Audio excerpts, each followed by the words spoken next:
This is Genderqueer. You might recognize this book as the most banned book in America, so today we'll take a deep dive into this graphic novel. We will talk about the author of this book, we'll analyze the book and its themes, we'll talk about the banning of genderqueer and the context surrounding the gender panic using a case study. We will also ask these questions: who should read this book? And is it appropriate for children? And finally, I will respond to a video made by Thinking Critical, a YouTuber who opposes genderqueer. But parents need to have a say, and not everyone should have unrestricted access to this book. My name is Guy. Make sure to subscribe to the channel for more content like this. Don't forget to like the video to help spread the word in the algorithm, and you can join the conversation in the comments below. First off, I want to point out that I actually read the book before making this video. I only mention this because so many people who support and oppose the book have not read it. We'll talk about this in more detail later in this video. The author uses air pronouns. It's actually a plot point of the book, so I will use these pronouns in this video to the best of my ability. As you know from a previous video, I often mispronounce stuff, so I'll do my best. In a recent interview, Maia Kobabe explains why decided to write the book in the first place. I wrote this book because I was wanting to come out as non-binary to my friends and family and community, and I was having a really hard time explaining what gender means to me in conversation, and in particular to my parents. And in many ways I wrote this book as a letter to my parents and my extended family, hoping that they would finally understand what I was trying to say and really know me on a deeper level. It seems appropriate to talk about the meaning of the title. In a previous video, we saw over 130 LGBTQ+ terms and their meaning, and one of them was genderqueer. Genderqueer people may identify as being both male and female, neither or completely outside these binaries.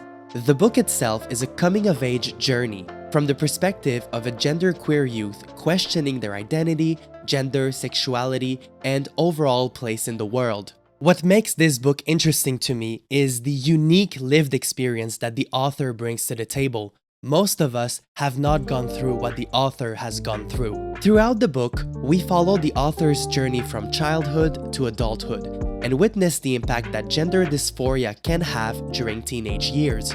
So it helps raise awareness about the reality of growing genderqueer. It is a memoir. It's about my life. I'm the only one who has lived it. No one has had the same sort of set of circumstances that I have.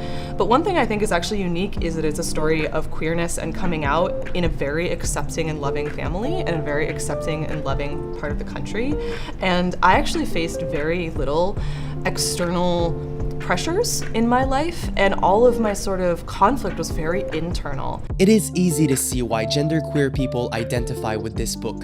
They must see themselves in the journey of self-discovery presented by the author. Among the many themes in this book is the place of the family unit in Maia's journey. In fact, the book starts and ends with the author's family. At the beginning of the book, takes us back to 1992. It gives us a glimpse into the author's upbringing. Maia's family seems fairly liberal, almost free range. Maia says he wasn't brought up in an overly gendered environment. For example, on page 23, the author says, "Neither of my parents were interested in enforcing gender roles." But when Maia attended school for the first time, the notion of gender became more evident. Of course, gender is an important theme of the book, and so is gender dysphoria. We also defined this term in the previous video. Gender dysphoria is a clinical term. It refers to the distress caused when one's assigned gender at birth does not align with their gender identity.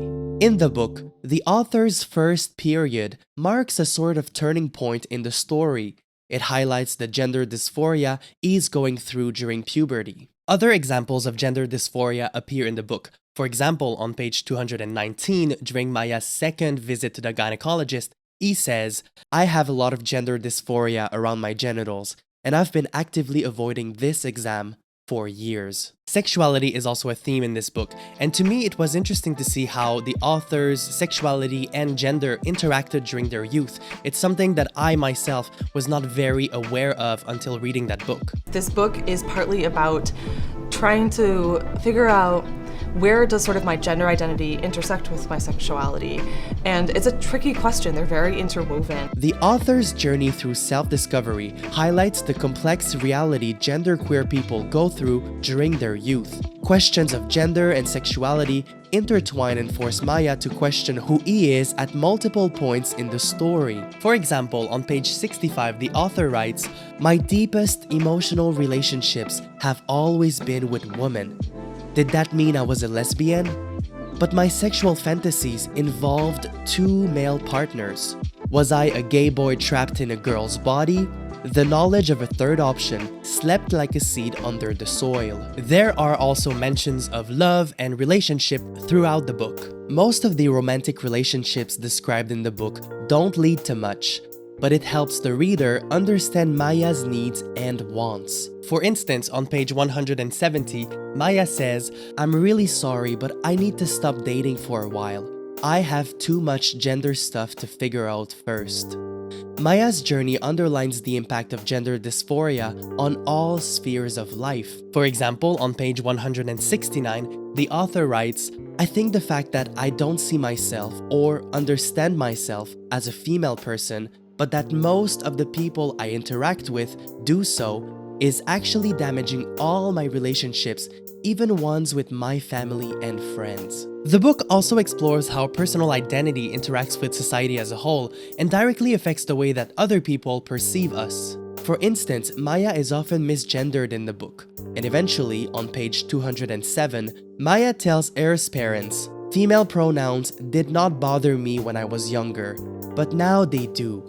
I know switching is not easy, but please try."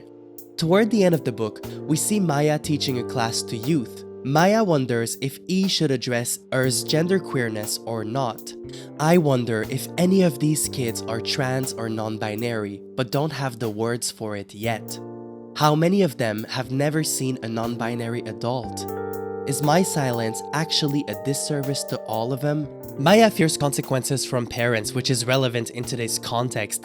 In other words, Maia wonders if remaining silent is ethical. Maia's dilemma is relevant to Air's experience because throughout the book, he encounters queer people who help him come to terms with Air's identity. I'm very happy I read this book. It exposed me to the reality of growing genderqueer. I feel like I have a better understanding, although not complete, of that reality. And from my point of view, that's what the book does best. And perhaps that's why books are so scary to those afraid of change. So let's talk about the overblown controversy surrounding the book. The act of banning books has no place in a democracy. Parents should be free to decide what book their child can and can't read, and not impose their own decision on everyone else. Later in this video, we will talk about the appropriate age for this book. And spoiler alert, I don't think it's made for children.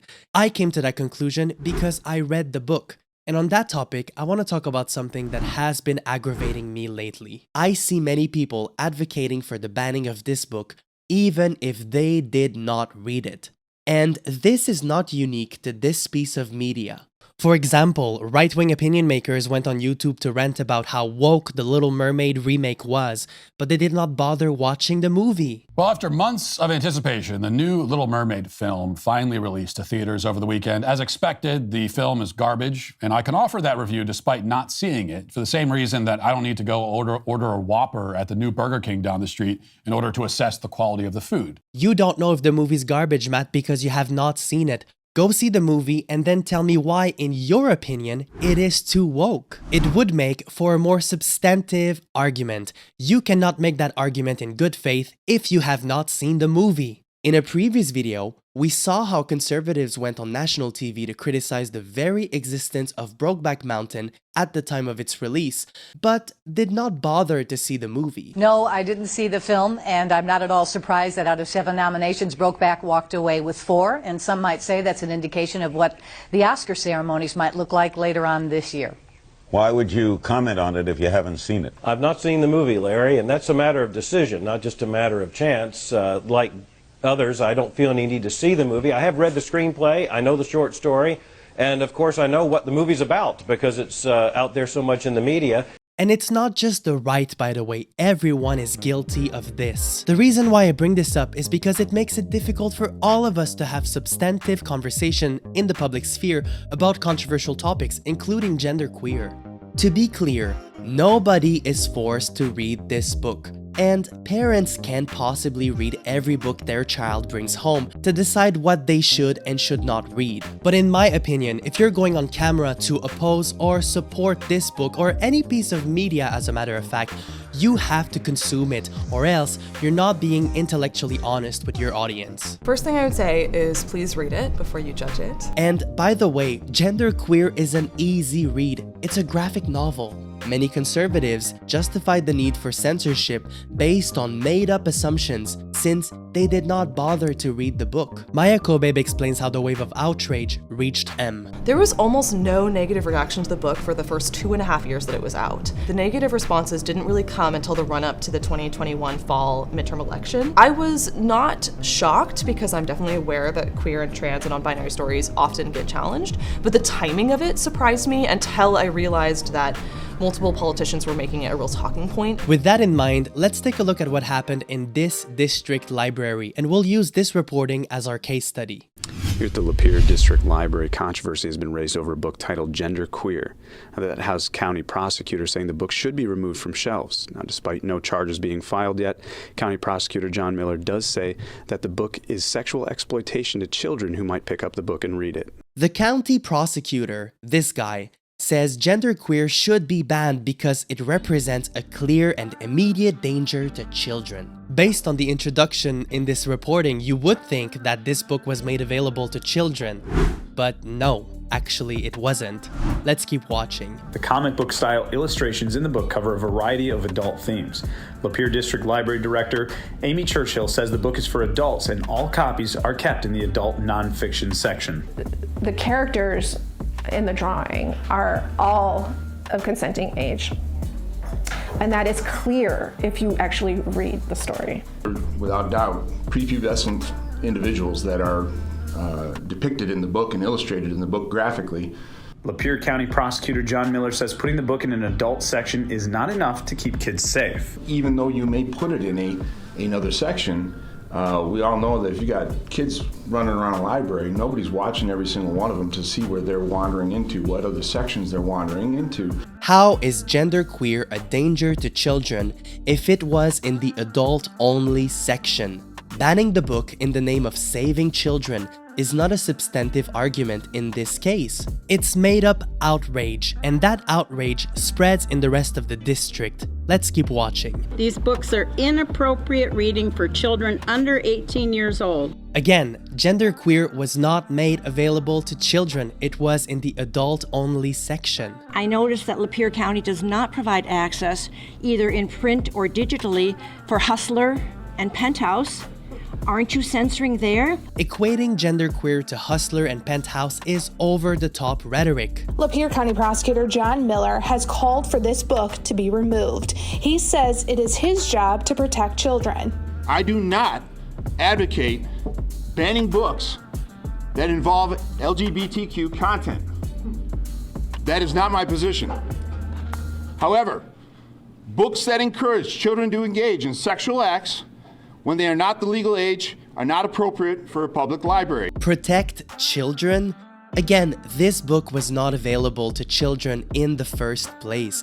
It was in the adult section. So it's disingenuous when he says, I do not advocate banning books that involve LGBTQ content. Because that's what he's attempting to do in effect. It's fake outrage. I feel that this is a very agenda-driven attack on a marginalized community. I feel like this is an attempt to erase LGBTQ stories and people from this community. She is totally right. In that specific case, genderqueer was in the adults-only section. And fair enough, by the way, because yes, there are sexually explicit scenes in that book. But conservatives said it represented a danger to children anyway, to stoke fear and ultimately make the book unavailable to adults. They're using children to censor the book for everyone, and that's wrong.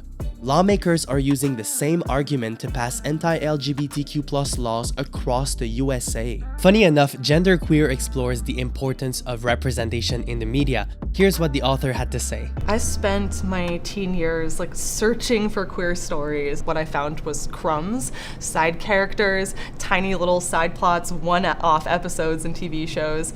But I think if I'd been able to find a book like Genderqueer as a teenager, it would have meant the world to me. It would have become my favorite book. I would have been obsessed with it. I would have made everyone read it. I would have probably read a copy of it until it fell to pieces. I was just so desperate to figure out who I was and to find answers to the questions that I had, and I really couldn't find them until I was much older. In fact, Maya's character reads a ton of books in Genderqueer. Take a look at these books he reads throughout the story, many of which are queer themed. The truth is, Genderqueer and other queer books are made more difficult to access for age-appropriate people in the name of saving the children from grooming. Here we go again. It's a made-up moral panic. If you don't want your children to read Genderqueer, don't let them read Genderqueer. It's really that simple. If parents can monitor their child's internet use, they surely can monitor what their 6-year-old is buying at Barnes & Noble's. I'm trying to remove the pornography in our schools. Zajak's son, Knox, is a 6th grade student at Wyndham Middle School. Zajak is asking for the removal of Genderqueer, a memoir from Wyndham High School's library. It does not need to be in the school library. It does not need to be on display for 14-year-olds to see. This father of a middle schooler argued that Genderqueer should be banned for high schoolers because he considers this book to be pornography. So who is this book for, and what is the appropriate age to read Genderqueer? First, it's important to state that the author agrees the book is not for everyone. There are so many kinds of people in this world, and everyone needs a different kind of story. And stories can serve multiple purposes. They can be mirrors in which you see yourself. They can be windows in which you can see a view into another person's lived experience. And even if a book does not seem useful or valuable to one reader, it might be deeply valuable to another. And that's why we need lots of types of books and lots of types of stories. And I don't think my book is for everyone, but I think for the people who need it, it could be a lifeline. Genderqueer touches on sexuality and identity, so I don't think it's appropriate for all ages. But this book is not pornography, calm down. I would say that this book is appropriate for some teenagers, granted that their parents are not Puritans, and there seems to be a consensus here. Here's how these popular bookstores rated Genderqueer. If you disregard outlier data, we're left with an age-appropriate rating of about 15 to 16 years old. And I agree with that rating. Think about the TV shows teenagers watched in the last decade. Game of Thrones, Euphoria, and more. If the depiction of sexuality in these series did not bother you as a parent of a teenager, I think Genderqueer is appropriate for that age range. In fact, there is no depiction of violence in this book. The sexual interactions are consensual between the characters. We know that sexual awakening happens during our teenage years. We all went through puberty. We know what it's like. This book can help genderqueer teens come to terms with who they are, and it can help other teens understand realities that are not their lived experience. And of course, parents are free to make their own call. And by the way, teenagers are not stupid. They're on TikTok, they're on YouTube, and their favorite artists openly talk about gender and sexual diversity. They are more exposed to diversity than we ever were, whether their parents like it or not. I think my view on this topic might also be influenced by my upbringing and my background. I grew up in Quebec, a province I would consider to be more sexually liberated than the rest of Canada, and certainly more sexually liberated than our southern neighbors. For example, we had sex ed throughout secondary school, which is the equivalent of grades 7 to 11 in the English system. Some local LGBTQ+ organizations would come give conferences in the school to help educate students about sexual diversity. The school would give students condoms as a way to encourage safe sex. They would also distribute notes about consent, how to ask for it, and how to know you're ready to have sexual intercourse. Many teenagers were already sexually active in secondary school. So prevention was the right approach, and no parents ever complained about it. In fact, they supported that approach. Furthermore, nudity is more prevalent on French TV when compared to English TV in my experience. I remember watching Les Invincibles on the French CBC with my parents as a teen, and there were explicit scenes. It was not pornography, but it was sexuality. And it was never a big deal or something that my parents felt the need to hide from me, so maybe my background and my culture makes me more liberal when it comes to sexuality and nudity in the media. It's possible, but I don't find this book problematic for most teenagers, whether they are questioning their sexuality, their gender, or they simply want to learn about other people. If I'd had a book to read like this, specifically when I was like a freshman in high school, it would have saved me years of questioning and confusion about my identity. I have had so many beautiful, like heartwarming responses, the kind of responses that an author like lives on. I've had people tell me the book helped them understand themselves better, the book gave them language that they'd never had before to explain their identity. I've had younger people tell me that they gave it to their parents and now their parents like use their pronouns. It has opened conversations they never had before. How does that feel? It's wonderful. That's exactly what you want when you write a book like this. I find it deeply troubling that some people want to remove this book for anyone underage, and furthermore, as we've seen in our case study, it's even more troubling that some people want to remove it in libraries even for adults. Reading this book won't make anyone genderqueer, just like listening to Queen won't make you gay.